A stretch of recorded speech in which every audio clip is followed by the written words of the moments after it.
Lumix just announced that they're adding an Arri LOG C3 profile to the GH7 and GH6 cameras as a paid firmware update. Now, since Arri is the camera everybody looks up to in the film industry, I was super excited to test out the profile and see how good it looks. So in this video, I'm going to look at why Lumix have done this. Do I think it's coming to the full frame range of cameras, and how good does it look? Now, unfortunately, I don't have an Arri camera to compare it to. I wish I did, but I've only got this camera for one more day, so I didn't have time to hire one. Plus, it's expensive. But I will switch between Vlog to show you what it looks like in comparison to the profile we're all used to. Let's face it, Vlog looks great, easy to work with, fantastic profile in my opinion. Do we need anything else?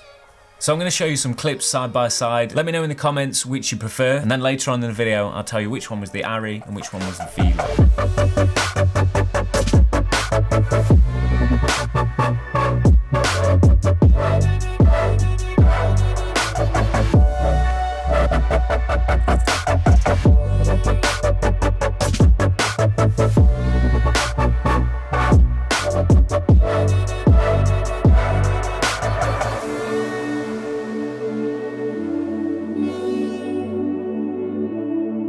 How's it going?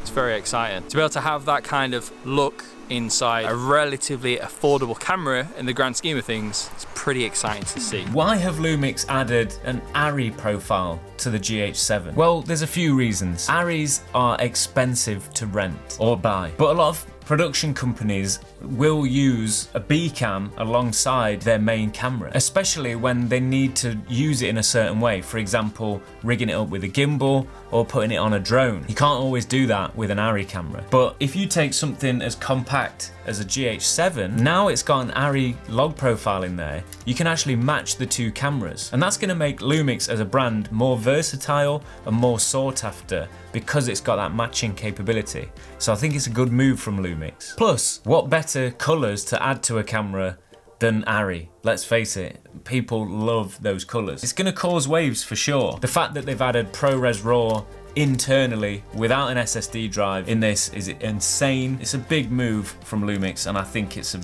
smart move as well. It's gonna turn heads, it's gonna get people interested. It's nice to say, oh, my camera has Arri log colors in there. You know, I'm not using it as a status thing, I'm just saying, it's nice to know.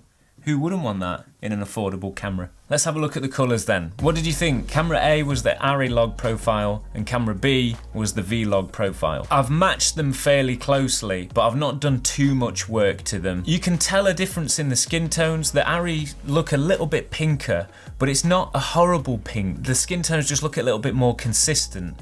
Where we were filming, we were in amongst trees, so there's a lot of green reflecting onto the face. Vlog profile skin tones look fantastic as they are. I really like them. They're my favourite to work with. But the Arri log profile just seems to make that skin tone a little bit more consistent and natural looking, even in that harsh environment. So it handles those skin tones a little bit better. Also, there's more of a difference in the greens and the browns of that wooded environment. It seems to handle greens a little bit better, and it's a little less saturated, which I like. I've been working with some red Komodo footage recently shot in RAW. When you look at it and compare it to another camera brand, it's like perfectly saturated, not too much, not too little. I feel like the Arri profile had a little bit of that going on, and I really liked it, and I was just like, okay, I need to use this more often now. When something's oversaturated, it just looks a little bit too vibrant for me. Then again, that's subjective, and it depends what you're shooting,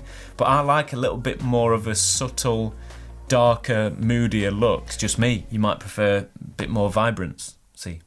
Ringy? Whenever you're using a new camera or a log profile, it takes a little bit of time to get used to because the exposure's slightly different on each one and the monitoring LUT on your camera can be different. And what I've noticed is the Arri log monitoring LUT within the camera makes it look a lot brighter and a lot more saturated than the Vlog Rec 709.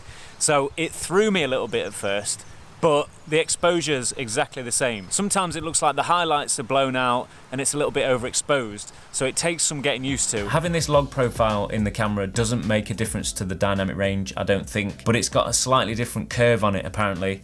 I don't know about any of that stuff, so I'm just gonna read to you what it says on the Panasonic website about this. Arri LOG C3 in the Lumix GH7 employs a curve that conforms to the standard sensitivity of ISO 800 of the Arri camera. As the gamma curve does not change depending on the ISO sensitivity, users can use the same editing workflow no matter which ISO they shoot at.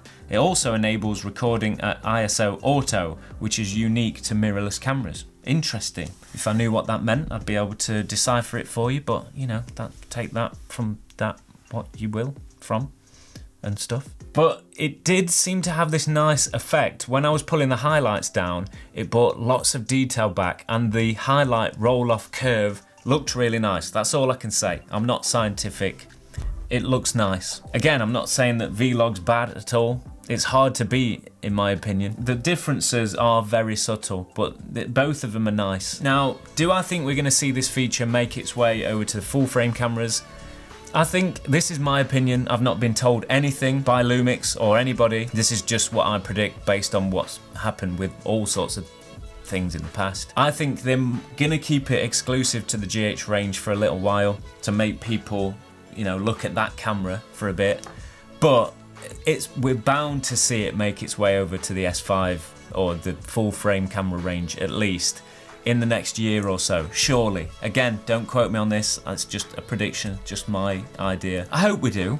It'd be nice, wouldn't it? Let me know your thoughts in the comments. Was this a good idea? Was it a good move from Lumix? Have they done the right thing? Do you want to see it in the full frame cameras? Have they done a good enough job? I know it's hard to say without putting it against actual Arri camera, but there's loads of other factors that go into that as well, image quality and stuff. If you want to know more about the GH7 camera, check this video out here. I've also got a S5 Mark II versus GH7 video coming very soon, so make sure you hit the subscribe button and turn on the bell to get notified so you don't miss anything. Have a great week, and I'll see you in the next one. Thanks for watching.